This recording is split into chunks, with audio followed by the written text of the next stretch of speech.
வணக்கம் நண்பர்களே. இன்றைக்கி டே 18 எழுதுமா. காலையிலே எழுந்துச்சி மடிவாளா மார்க்கெட்டை நோக்கி நம்ம பயணத்தை ஆரம்பிச்சாச்சு. மடிவாளா மார்க்கெட்டுக்கு என்னத்துக்கு போவோம்? எப்பயுமே காய் வாங்குறதுக்கு தான் போவோம். அதுக்கு தான் போயின்னுக்கிறோம். இந்த கோயில் வந்து கூட்லிகேட்டில் ரொம்ப ஃபேமஸ். இந்த கோயிலுக்கு யாரெல்லாம் போய்க்கிறீங்களோ ஒரு கமெண்ட் பண்ணி விட்ருங்க. அப்புறம் என்ன, நம்ம டெஸ்டினேஷனுக்கு ரீச் ஆகிட்டு காயெல்லாம் வாங்க ஆரம்பிச்சிட்டோம். காயெல்லாம் பார்த்தா இந்த சைடு ஒரு காய்க்குது, அந்த சைடு ஒரு காய்க்குது. அப்புறம் இது வேலைக்கு ஆகுதுன்னு ஒரு சுட ஒரு டீயை குடிச்சிட்டு அப்படியே காயெல்லாம் வாங்கிட்டு என் ஃப்ரெண்டு கூட எங்கள் அக்காக்கோசரம் வெயிட் பண்ணியிருந்தேன். வெயிட் பண்ணி தூரலே போட ஆரம்பிச்சிச்சு. அப்படியே தூரலெல்லாம் போட்டு இருக்கும்போது எங்கள் அக்கா ஒரு வழியாக வந்துச்சு. அப்போ தான் கிளம்பணும். இவன் என் கூட வந்தால் மட்டும் இப்படி மூஞ்சி வச்சுக்கிறானா இல்லை எப்பயுமே இப்படி தான் வண்டியில் போவானான்னு தெரில. சும்மா சிறுன்னு போயின்னு இருந்தான். அப்படியே பொம்னலி பிரிட்ஜு இறங்க ஆரம்பிச்சிட்டோம். ஃபர்ஸ்டெல்லாம் இந்த பிரிட்ஜில் பள்ளமாக இருந்துச்சு. இப்போ பரவாயில்ல, சரி பண்ணிட்டுக்கிறாங்க.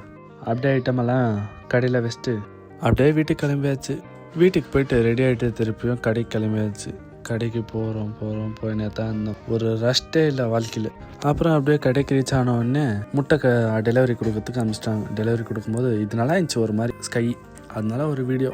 அப்படியே கடைக்கு போய் கடையை பூட்டிட்டு வீட்டை நோக்கி பயணத்தை ஆரம்பிச்சாச்சு. வண்டியில் போகும்போது தான் எங்கள் ஆயாவுக்கு மாத்திரை வாங்கணும்னு ஞாபகம் வந்துச்சு. அப்படியே கடைக்கு போய் மாத்திரைலாம் வாங்கினு அப்புறம் என்ன எப்பயும் போல் வீட்டுக்கு போயிட்டு மீன் நண்பர்களாக சாப்பாடு போட்டு இதோட இந்த நாளை முடிச்சுக்கினேன். Bye friends.